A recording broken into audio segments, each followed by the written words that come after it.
உங்கள் வீடு தேடி வரும் அரசு. உங்களுடன் ஸ்டாலின்.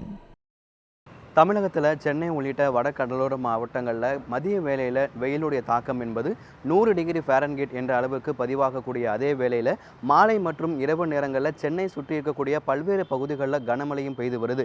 இதற்கு காரணமாக சொல்லப்படுவது இந்த மேற்கு திசை காற்று சுழற்சி காரணமாகவும் அதே போல் வெப்பசலனம் காரணமாகத்தான் மதிய நேரத்தில் வெயிலுடைய தாக்கம் என்பது அதிகமாக இருக்கிறது. அதே போல் இரவு நேரங்களில் சென்னையில் பல்வேறு பகுதிகளில் கனமழையும் கொட்டி தீர்க்கிறது.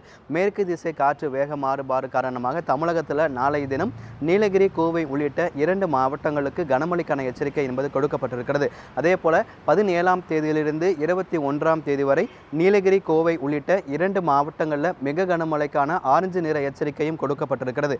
17ஆம் தேதியை பொறுத்தவரைக்கும் தேனி, தென்காசி உள்ளிட்ட 6 மாவட்டங்களுக்கு கனமழைக்கான எச்சரிக்கையும் 18ஆம் தேதியை பொறுத்தவரைக்கும் வட கடலோர மாவட்டங்களாக இருக்கக்கூடிய சென்னை, காஞ்சிபுரம், செங்கல்பட்டு, திருவள்ளூர், தேனி, தென்காசி, ராணிப்பேட்டை உள்ளிட்ட 7 மாவட்டங்களுக்கு கனமழைக்கான எச்சரிக்கை என்பது கொடுக்கப்பட்டிருக்கிறது. 18ஆம் தேதியும் அதே போல 17ஆம் தேதி உள்ளிட்ட மாவட்டங்களில் தொடர்ச்சியாக கனமழைக்கான எச்சரிக்கை என்பது கொடுக்கப்பட்டிருக்கிறது.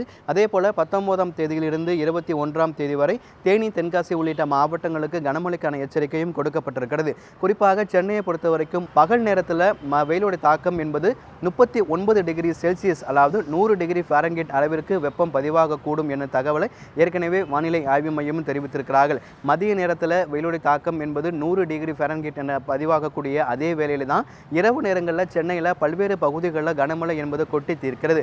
மேற்கு திசையுடைய காற்று சுழற்சி காரணமாகவும் அதே போல வெப்பசலனம் காரணமாகவும் வட கடலோர மாவட்டங்களை ஒட்டியிருக்கக்கூடிய மழை மேகங்கள் ஒன்றிணைவதன் காரணமாக தான் சென்னையில் மதிய நேரத்தில் வெயிலுடைய தாக்கம் அதிகமாக இருக்கிறதாகவும் மாலை பல்வேறு பகுதிகளில் பலத்த கனமழை பெய்து வருவதாகவும் சென்னை வானிலை ஆய்வு மையம் தெரிவித்திருக்கிறார்கள்.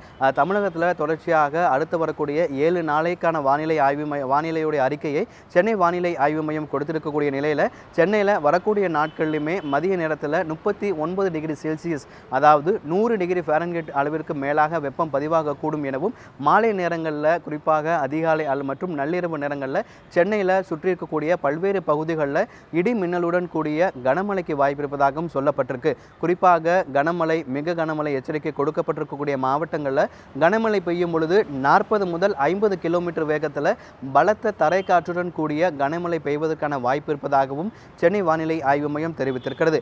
மேற்கு திசை காற்று வேக மாறுபாடு காரணமாகவும் வெப்பசலனம் காரணமாகவும் சென்னையில் மதிய நேரத்தில் வெயிலுடைய தாக்கம் என்பது அதிகமாகவும் மாலை 3 மணிக்கு மேலாக 6 மணிக்கு மேலாக சென்னையில் பல்வேறு பகுதிகளில் கனமழையும் கொட்டி தீர்க்கும் என தெரிவிக்கப்பட்டிருக்கிறது. காலைல 10 மணியிலிருந்து மதியம் 3 மணி வரைக்கும் எந்த அளவுக்கு வெயிலுடைய தாக்கம் இருக்கிறதோ அதே போல மதியம் 3 மணிக்கு பிறகாக படிப்படியாக வெயிலுடைய தாக்கம் என்பது குறைந்து 6 மணிக்கு மேலாக சென்னையில் பல்வேறு பகுதிகளில் கனமழை பெய்யும் எனவும் அதே போல இந்த மழை என்பது ஒரு சில நாட்களில் தவிர்த்து படிப்படியாக குறையும் என்கின்ற தகவலையும் சென்னை வானிலை ஆய்வு மையம் தெரிவித்திருக்கிறார்கள். வடகிழக்கு பருவமழை தொடங்குவதற்கு இன்னும் ஒரு சில மாதங்களே இருக்கக்கூடிய நிலையில் சென்னையில் காலை நேரத்தில் மதியம் நேரத்தில் வெயிலுடைய தாக்கம் அதிகமாகவும் இரவு நேரங்களில் கனமழை என்பது பெய்து வருகிறதாகவும் சென்னை வானிலை ஆய்வு மையம் தரப்பில் தெரிவிக்கப்பட்டிருக்கிறது. உங்கள் வீடு தேடி வரும் அரசு. உங்களுடன் ஸ்டாலின்.